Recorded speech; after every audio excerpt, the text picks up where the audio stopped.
അടുത്ത വീണ്ടും ഒരു നല്ല question. Okay, time period of oscillation of A freely suspended magnetic needle kept in magnetic field. നമ്മളൊരു magnetic ഫീൽഡിൻ്റെ അകത്തെ ഒരു മാഗ്നറ്റിക് നീഡിലിനെ കൊണ്ടുവച്ചാൽ എന്ത് ചെയ്യും? നമ്മളിപ്പോൾ അങ്ങോട്ട് പറഞ്ഞു കഴിഞ്ഞതേ ഉള്ളൂ. ഒരു മാഗ്നറ്റിക് ഫീൽഡിൻ്റെ അകത്ത് ഒരു മാഗ്നറ്റിക് നീഡിലിനെ കൊണ്ടുവച്ചാൽ ഇറ്റ് എക്സ്പീരിയൻസസ് എ ടോർക്ക്. ആ ടോർക്ക് കാരണം മാഗ്നറ്റിക് നീഡിൽ എന്ത് ചെയ്യും? കറങ്ങും. ഓക്കെ, അതിനൊരു ടോർക്ക് കിട്ടും. ആ ടോർക്ക് കാരണം അത് കറങ്ങും. അപ്പോൾ ആ കറങ്ങുന്ന മാഗ്നറ്റിക് നീഡിലിനെ നിങ്ങൾ പിടിച്ച് ഓപ്പോസിറ്റ് കറക്കിയാൽ അത് ചെയ്യും, ഇങ്ങനെ കിടന്ന് ഓസിലേറ്റ് ചെയ്യും. അപ്പോൾ ആ ഓസിലേഷൻ്റെ ടൈം പീരീഡ് എത്ര? ഇതാണ് ക്വസ്റ്റ്യൻ. അപ്പോൾ ഒരു മാഗ്നറ്റിക് ഫീൽഡിൻ്റെ അകത്ത് ഒരു മാഗ്നറ്റിക് നീഡിലിനെ കയറ്റി വെച്ചാൽ it will experience a torque. Due to that torque it will turn. നിങ്ങൾ അതിനെ പിടിച്ച് ഓപ്പോസിറ്റ് കറക്കിയാൽ it will oscillate like this. ഇനി കുറേ നേരം കഴിയുമ്പോഴത്തേക്ക് ഓസിലേറ്റ് ചെയ്ത് ലാസ്റ്റിൽ ഒന്ന് it will come to rest. Okay, അപ്പോൾ ആ സമയത്ത് ആ ഓസിലേഷൻ്റെ ടൈം പീരീഡ് കണ്ടുപിടിക്കാൻ പോവാണ്. Simple case. So I have a magnetic needle. So it is kept in external magnetic field. So definitely it will experience a torque. So what is a torque? നിങ്ങൾ തന്നെ പറ. It will experience a torque. ടോർക്കിന്റെ answer പറ. Torque is equal to mb sin theta. ഈ torque, due to this torque the magnetic needle will rotate.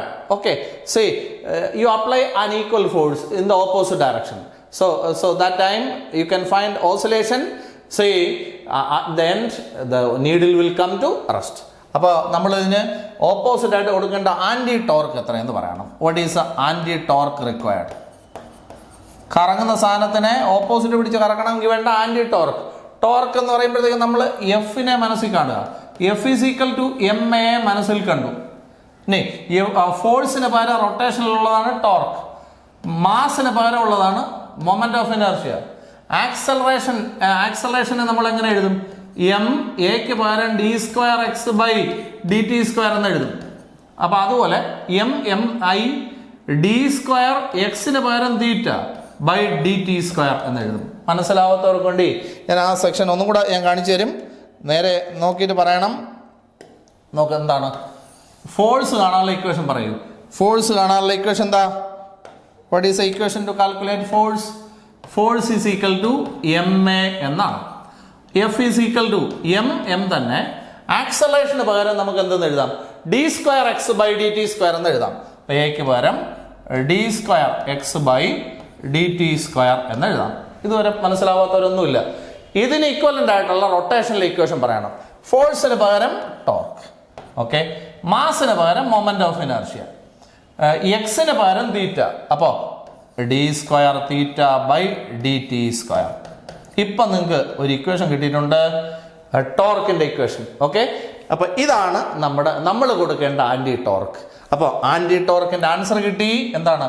I D square theta by D T square. Okay, അപ്പോൾ in the equilibrium condition these two are equal and opposite. See, ഇത് രണ്ട് equal and opposite ആക്കാം. അപ്പോൾ I D square theta by D T square and M B sine theta are equal in magnitude but directions are opposite.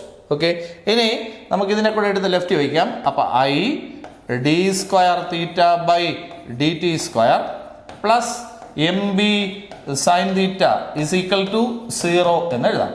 ഇനി ഞാൻ ഇതിനെ മൊത്തത്തിൽ I കൊണ്ട് divide ചെയ്യുന്നു. അപ്പോൾ എങ്ങനെയായി? അപ്പോൾ D square theta by D T square plus M B sine theta divided by I is equal to 0 by I. എന്താണ്? 0.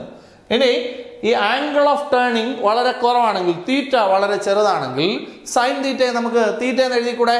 അപ്പോൾ ഇതിനകത്ത് സൈൻ തീറ്റയെ നമ്മൾ മാറ്റാൻ പോവാണ്. സൈൻ തീറ്റയ്ക്ക് പകരം നമ്മൾ വേറെ സാധനം എഴുതാൻ പോകുന്നു. നോക്കിക്കോ, സൈൻ തീറ്റയ്ക്ക് പകരം തീറ്റ എന്ന് എഴുതാൻ പോകുന്നു. പറഞ്ഞു. അപ്പോൾ സൈൻ തീറ്റയെ മാറ്റി തീറ്റ എന്ന് എഴുതാൻ പോവാണ്. അപ്പോൾ D square theta by D T square plus M B theta divided by I is equal to 0 എന്നായി നമ്മുടെ ഇക്വേഷൻ. ഓക്കെ, ഇനി ഇത് കണ്ടിട്ട് എന്തെങ്കിലും തോന്നുന്നോ? എന്ത് തോന്നാൻ? സാറിനെ പഠിപ്പിക്കുന്ന സാറിനെ കൊല്ലാൻ തോന്നുന്നു, അല്ലാതെ വേറെ തോന്നുന്നില്ല. അപ്പോൾ ഇത് നമ്മൾ കഴിഞ്ഞ വർഷം SHMന്റെ ഇക്വേഷൻ പഠിച്ചതാണ്. എന്താണ്? Differential equation. D square X by D T square plus omega square X is equal to 0. ഇത് SHMന്റെ ഇക്വേഷൻ അല്ലേ? അതേ ഫോമിലാണ് നമ്മുടെ ഇക്വേഷൻ കിട്ടിയത് എന്ന് പറഞ്ഞാൽ ഈ മാഗ്നറ്റിക് നീഡിൽ ഇങ്ങനെ നടന്ന ഓസിലേറ്റ് ചെയ്യുമെന്ന് ഞാൻ പറഞ്ഞില്ലേ, ഈ ഓസിലേഷൻ SHM ആണെന്നാണ് ഇപ്പം നമ്മൾ പ്രൂവ് ചെയ്തിരിക്കുന്നത്. ഇനി ഇതിൻ്റെ ടൈം പീരീഡ് അല്ലേ വേണ്ടത് നിങ്ങൾക്ക്? ഇതിനകത്ത് ജസ്റ്റ് ഒന്ന് കമ്പയർ ചെയ്യുക. എക്സിന് പകരം എന്താണ് ഇവിടെ? തീറ്റയാണ്. അവിടെ ഈ എക്സിന് പകരം എന്താണ്? തീറ്റയാണ്. അപ്പോൾ ഒമേഗ സ്ക്വയർ എന്ന് പറയുന്നത് എന്തായിരിക്കും? MB/I ആയിരിക്കും. MB/I ആയിരിക്കും. അപ്പോൾ ഒമേഗ എന്ന് പറഞ്ഞാൽ എന്താണ്? ഒമേഗ എന്ന് പറഞ്ഞാൽ √MB/I ആണ്. ഓക്കെ, ഇനി അടുത്ത് നിങ്ങൾ പറയേണ്ടത് നോക്കൂ, എന്താണ് ഒമേഗ എന്ന് പറഞ്ഞാൽ? ഒമേഗ എന്ന് പറഞ്ഞാൽ 2πν അല്ലേ മക്കളെ? 2πν. ന്യൂ എന്താണ്? ഫ്രീക്വൻസി. അപ്പോൾ ഒമേഗ വരും 2πν എന്ന് എഴുതി ഇസ് ഈക്വൽ ടു √MB/I എന്ന് എഴുതി. ഇതിനകത്തുനിന്ന് ന്യൂ കണ്ടുപിടിക്കുക. What is new? ഈ 2π എടുത്ത് ഇവിടെ വയ്ക്കുക. അപ്പോൾ എന്തായി? 1/2π √MB/I എന്നായി. ഇതാണ് ഫ്രീക്വൻസിയുടെ ഇക്വേഷൻ. അങ്ങനെയാണെങ്കിൽ ടൈം പീരീഡിന്റെ ഇക്വേഷൻ എങ്ങനെ കണ്ടുപിടിക്കും? അതിന്റെ റെസിപ്രോക്കൽ എടുത്താൽ പോരെ? അപ്പൊ time period is equal to എന്താണ്? ഇതിന്റെ റെസിപ്രോക്കൽ അപ്പൊ എന്തോരും? 2π √I/MB എന്നാണ്. അപ്പൊ ഇല്ലാതാക്കരുത്. ഒരു മാഗ്നറ്റിക് നീഡിലിനെ എടുത്ത് ഒരു എക്സ്റ്റേണൽ മാഗ്നറ്റിക് ഫീൽഡിൽ വയ്ക്കുമ്പോൾ അത് കിടന്ന് ഓസിലേറ്റ് ചെയ്യുന്നത് നിങ്ങൾക്ക് കണ്ടിട്ടുണ്ട്. അപ്പോൾ ആ ഓസിലേഷൻ്റെ ടൈം പീരീഡ് ആണ് കണ്ടുപിടിച്ചിരിക്കുന്നത്. Time period is equal to 2π √I/MB എന്നാണ്. ഓക്കെ, ഇതിനകത്ത് T എന്താണ്? Time period. I എന്താണ്? Moment of inertia. M എന്താണ്? Magnetic dipole moment. B എന്ന് പറയുന്നത് നമ്മൾ ഏത് എക്സ്റ്റേണൽ ഫീൽഡിലാണോ ഇത് കൊണ്ടുവച്ചത്. വലിയ സംഭവമൊന്നും അല്ലല്ലോ. അപ്പോൾ ഈ ഓസിലേഷൻ എന്താണെന്ന് ഇവിടെ ഓർത്തോണം? SHM ആണെന്ന് ഇവിടെ ഓർത്തോണം. ഓക്കെ, അപ്പം ഞാനിത് ഫുൾ സാധനങ്ങൾ ഒന്നുകൂടെ പറയാണ്. നിങ്ങൾ ടെൻഷൻ പിടിക്കാതെ മൊത്തത്തിൽ കണ്ടുകൊണ്ടിരിക്കുക. See, I'm placing a magnetic needle in external magnetic field. It will experience a torque. See, what is the answer of torque? What is the answer of torque? Torque is equal to MB sin theta. Okay. Due to this torque, it will turn. If you try to rotate it in the opposite direction, you must apply anti-torque. So, what is the anti-torque required? See, anti-torque required. How can you calculate? Tell me. Anti-torque എങ്ങനെ കാണും? നമ്മൾ ചിന്തിക്കുകയാണ്. We know F is equal to MA. Then F is equal to M. What is A? D square X by dt square. Okay. ഇത്രയും നമ്മൾ ചിന്തിച്ച കാര്യം. ഇതിന് equivalent ആയിട്ടുള്ള റൊട്ടേഷനിലെ ഇക്വേഷൻ കൂടെ എഴുതി വയ്ക്കുക. ഫോഴ്സിന് പകരം ടോർക്ക്, മാസിന് പകരം I, D സ്ക്വയർ എക്സിന് പകരം തീറ്റ ബൈ dt സ്ക്വയർ. ഇത് നമ്മൾ ചിന്തിച്ച്, നമ്മൾ ബുദ്ധിയുള്ളത് കൊണ്ട് മാത്രം ചിന്തിച്ചെടുത്ത ഇക്വേഷനാണ് അല്ലേ? ബുദ്ധിയില്ലേ? ഉണ്ട്. അപ്പോൾ അതുകൊണ്ട് നമ്മൾ ചിന്തിച്ചത്. അപ്പോൾ ടോർക്കിന് ഒരു ഇക്വേഷൻ നമ്മൾ ഒപ്പിച്ചു. ഇത് ആന്റി ടോർക്കിന് പകരം സബ്സ്റ്റിറ്റ്യൂട്ട് ചെയ്താൽ പോരെ? അപ്പോൾ ആന്റി ടോർക്കിന്റെ ആൻസർ പറയൂ. I d square theta by dt square. See, due to the torque, the magnetic needle will turn. Okay, so you are trying to rotate it in the opposite direction. So you are applying anti-torque. In the equilibrium condition, see, these two are equal. See, I d square theta by dt square is equal to what? MB sin theta. Okay, these are equal and opposite. See, you put a negative sign here. This is taken to the LHS side. So I d square theta by dt square plus MB sin theta is equal to 0. Then dividing throughout by I, so you get d square theta by dt square plus MB sin theta divided by I is equal to 0 by I, 0. Then here angle of rotation should be very small. Okay, so angle of rotation is considered small.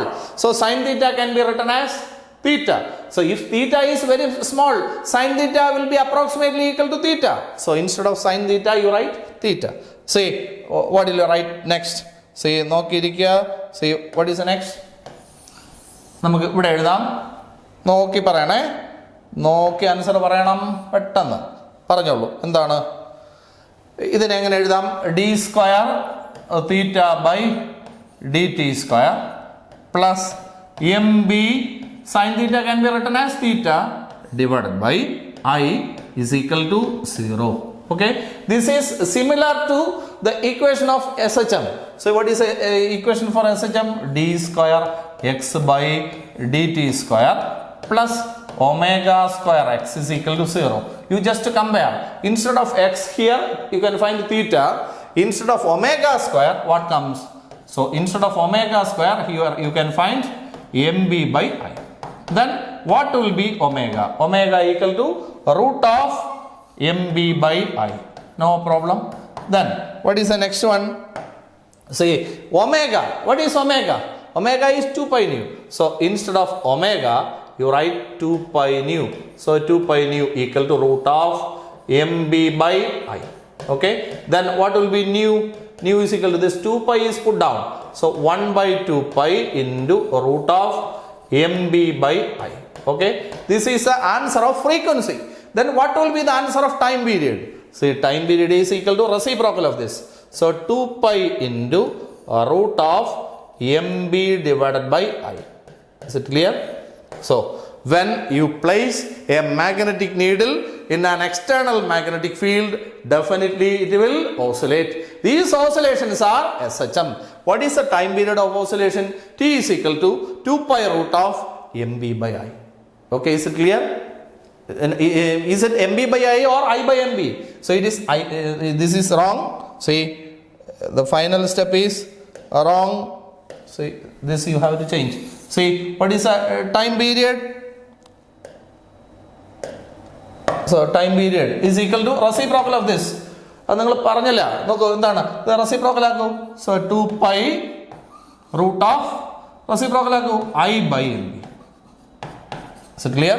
So what is the answer of time period? So time period is equal to 2 pi root of I by mb. So ഒരു magnetic നീഡിലിനെ എടുത്തിട്ട് ഒരു external magnetic ഫീൽഡിൽ വെച്ചാൽ it will oscillate. What is the time period of oscillation? 2 pi root of I by mb. These oscillations are SHM. എന്തെങ്കിലും ബുദ്ധിമുട്ടുണ്ടോ? ഇപ്പോൾ ഒരു magnetic നീഡിലിനെ എടുത്ത് ഒരു എക്സ്റ്റേണൽ മാഗ്നറ്റിക് ഫീൽഡിൽ വെച്ചാൽ it will oscillate. Oscillations are SHM. എന്താണ് time period of oscillation is equal to 2 pi root of I by mb. Is it clear?